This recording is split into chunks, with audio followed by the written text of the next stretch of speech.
If I only get this next deal, then I'll be happy. That's what I told myself for years while running my vending business. Let me tell you about the day that fell apart. We've been chasing this contract for months. Snack bars for a ferry company in town. A prestigious account, the kind that would make other vendors jealous. The kind that proved we made it. We got it. I remember standing there with the signed contract in my hand, feeling that familiar rush, the dopamine hit, the win. It lasted maybe 2 days because when I actually looked at the numbers, this prestigious account, it didn't make any money. And that's when something started nagging at me. A question I've been avoiding for years. What am I actually chasing here? See, we ran an honest business in a dishonest industry.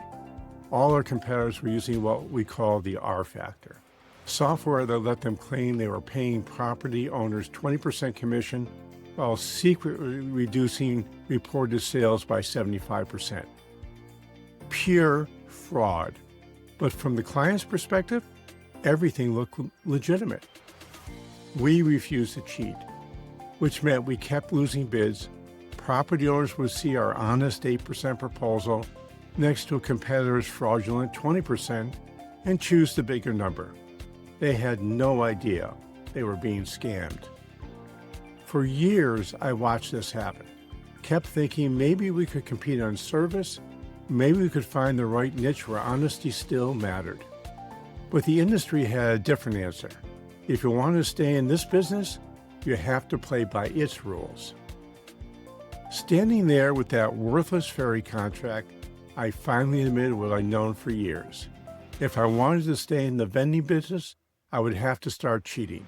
I would have to adopt the R factor like everybody else. Keep my business, maintain my success, continue down the path I had been on, or I could leave. That's when I started asking myself a different question. What have I been sacrificing for this? I missed my kids' basketball games, their concerts, ski meets. I sat at dinner tables thinking about vending routes instead of listening to my children. I gave my family maybe 5% of my actual attention. The other 95% went to chasing deals that didn't make any money in an industry that required me to become someone I didn't respect. Here's what I finally understood. I spent decades optimizing for the wrong thing. Success measured only in one dimension. How much money did we make? While never asking, does this work make me happy? Am I becoming someone I respect? Am I present for the people in moments that actually matter? Leaving vending wasn't dramatic. It was just a slow realization I couldn't ignore anymore. I had two real choices: become someone I didn't want to be, or walk away from the only identity I'd known for over 20 years. When you frame it that way, the choice became obvious.